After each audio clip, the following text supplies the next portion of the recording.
వరి పొట్టు బూడితో కట్టిన ఇల్లు సిమెంట్ కంటే స్ట్రాంగ్.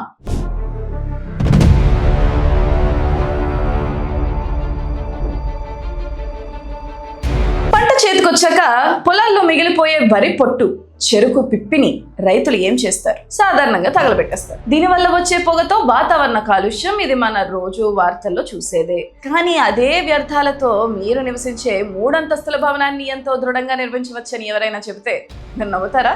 వినడానికి ఆశ్చర్యంగా ఉంది కదా, కానీ ఇది అక్షరాల నిజం. మన భారతీయ శాస్త్రవేత్తలు ఈ అద్భుతాన్ని చేసి చూపించారు. ఇల్లు కట్టాలంటే మనకు ముందుగా గుర్తొచ్చేది సిమెంట్. కానీ ఇప్పుడు ఆ సిమెంట్ ప్లేస్ లోకి వ్యవసాయ వ్యర్థాలు వచ్చి చేరాయి. ఎలా అంటారా?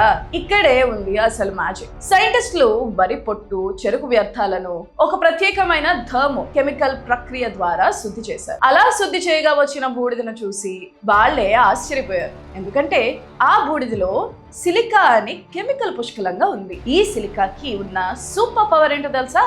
ఇది అచ్చం సిమెంట్ లాగే మెటీరియల్ ను గట్టిగా పట్టి ఉంచగలదు. పోనీ సిమెంట్ కి బదులు మొత్తం బూడిద వాడిస్తారా అంటే కాదు. కాంక్రీట్ మిశ్రమాన్ని తయారు చేసేటప్పుడు 100% సిమెంట్ ను వాడాల్సిన అవసరం లేకుండా అందులో 10 నుంచి 20% వరకు సిమెంట్ ను తగ్గించి ఆ స్థానంలో ఈ వ్యవసాయ బూడిదను కలుపుతారు. మరి సిమెంట్ తగ్గిస్తే ఇల్లు కూలిపోతుందేమో అని భయపడకండి. ఈ బూడిద కలపడం వల్ల కాంక్రీట్ బలం తగ్గకపోగా భవనాలు మరింత మన్నికైనవిగా దృఢంగా మారుతున్నాయని పరిశోధనలో తేలింది. దీనివల్ల మనకు మాత్రమే కాదు, భూమికి కూడా లాభం ఉంది. మీకు తెలుసా, ప్రపంచవ్యాప్తంగా 1 టన్ను సిమెంట్ను తయారు చేస్తే దాదాపు 1 టన్ను కార్బన్ డైఆక్సైడ్ వాతావరణంలోకి విడుదలవుతుంది. గ్లోబల్ వార్మింగ్ కు ఇది కూడా ఒక ప్రధాన కారణం. కానీ మన సైంటిస్టులు కనిపెట్టిన ఈ గ్రీన్ కాంక్రీట్ టెక్నాలజీ వల్ల అటు సిమెంట్ వాడకం తగ్గుతుంది, ఇటు కార్బన్ ఉద్గారాలు తగ్గుతాయి. అంతేకాదు వ్యవసాయ వ్యర్థాలను కూల్చాల్సిన పని తప్పుతుంది. కాబట్టి వాయు కాలుష్యం కూడా కంట్రోల్ అవుతుంది.